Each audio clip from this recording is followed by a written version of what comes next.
Have you ever wondered how airplanes take off into the skies, especially when visibility is low or the weather is less than ideal? The answer lies in IFR departure procedures. Instrument departure procedures are pre-planned IFR procedures that provide obstruction clearance from the terminal area to the appropriate en-route structure and provide the pilot with a way to depart the airport and transition to the en-route structure safely. There are two types of departure procedures. The first type is called an obstacle departure procedure, or ODP for short. Obstacle departure procedures are printed either textually or graphically. The other type of departure procedure is called a standard instrument departure, or SID for short, and these procedures are always printed graphically. Regardless of whether the procedure is an ODP or a SID, they are designed using either conventional or an area navigation criteria. A SID is an ATC requested and developed departure route, typically used in busy terminal areas. It is designed at the request of ATC in order to increase capacity of terminal airspace, effectively control the flow of traffic with minimal communication, and reduce environmental impact through noise abatement procedures. While obstacle protection is always considered in SID routing, the primary goal is to reduce the ATC pilot workload while providing seamless transitions to the en-route structure. ATC clearance must be received prior to flying a SID. As you're going to see, there are three different types of SIDs that you need to be aware of. The first type of departure is called a radar departure, and it requires the pilots to fly a predetermined heading after takeoff, then receiving a vector from ATC.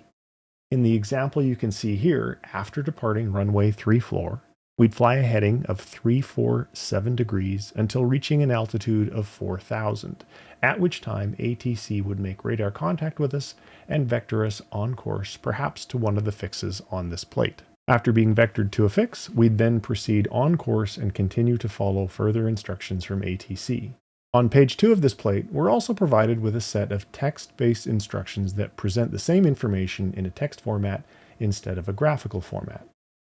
As with the graphical instructions, we can see here that when departing runway 34 left, we are to climb on heading 347 to cross Nizug SEA 8 DME at or above 4,000, then right turn to heading 071 for radar vectors to assigned route or fix. Thence, maintain ATC assigned altitude and expect altitude flight level 15 nautical miles from SEA VORTAC.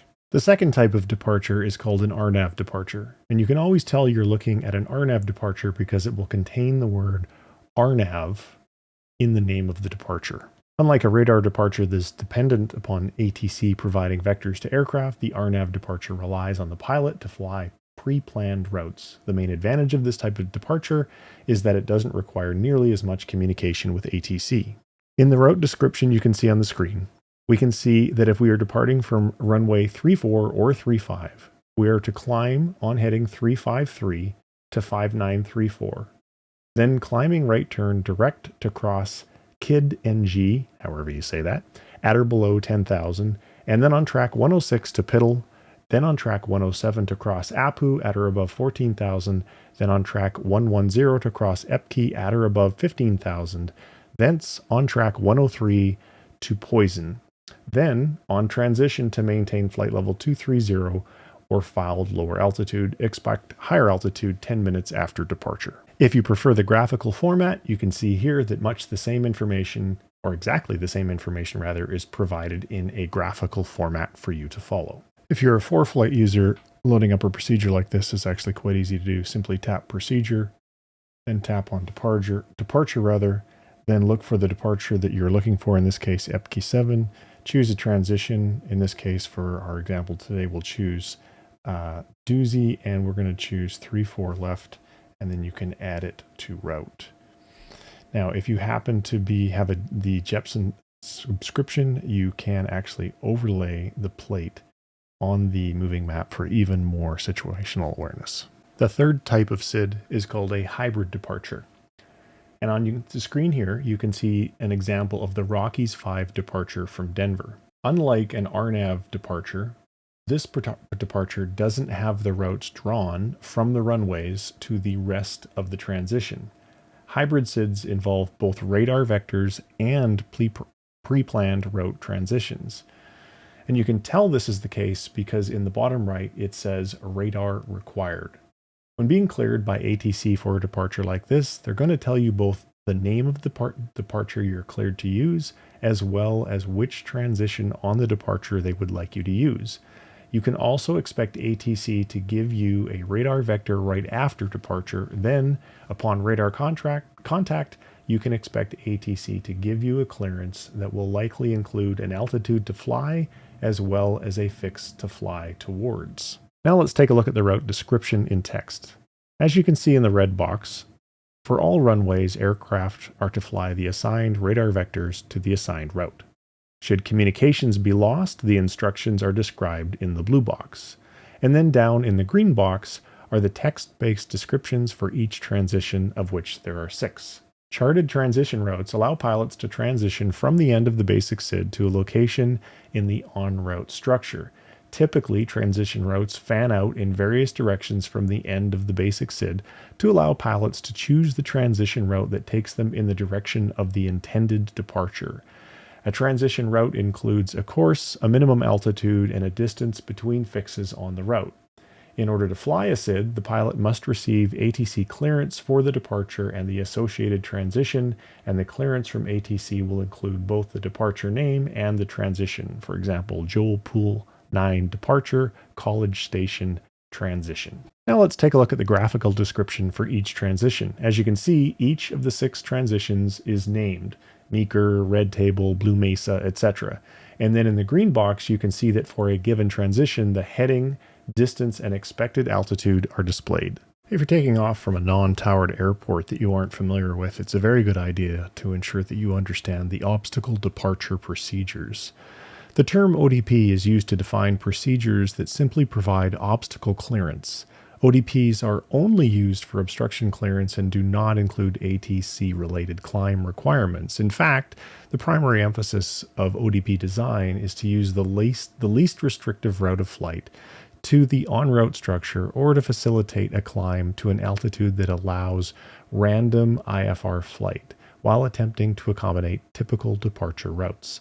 As you can see in the image here on the screen, the design criteria is as follows. The design of a departure procedure is based on the FAA Order 8260.3, and it is a living document that is updated frequently. Departure design criteria begins with the assumption of an initial climb of 200 feet per nautical mile after crossing the departure end of the runway at a height of at least 35 feet, and then no turns before reaching 400 feet AGL.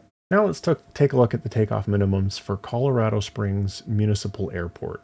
As you can see in the area on the right-hand side highlighted in red, there are takeoff minimums described for each runway.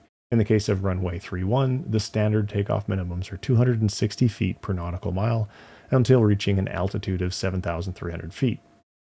Now, if you're not sure how many feet per nautical mile 260 feet per nautical mile is, no problem if you're using Jepson charts. They include a handy table that allows pilots to easily convert feet per nautical mile into feet per minute for various ground speeds. So if you're expecting a ground speed of 100 knots, then you would need to be able to climb at a rate of at least 417 feet per minute until you reached your altitude of 7,300 feet. In addition to the climb rate, this departure procedure also instructs pilots departing on runway 31 to perform a climbing right turn to a heading of 050 for radar vectors to the filed or assigned route.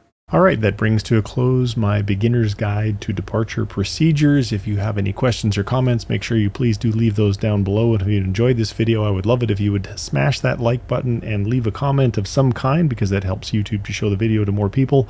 And if this is your first time watching a video on my channel and you'd like to get access to more videos in the future, there's a couple things you can do. One, you can become a subscriber on YouTube and click that bell. And number 2, you could also head over to flywithtrent.com, enter your email address, and then you'll receive an email notification every time I publish a new long form video like this. As well, you will also get access to my free email course on how to pick the very best flight school for you. Thanks very much for watching. Take care. Bye-bye.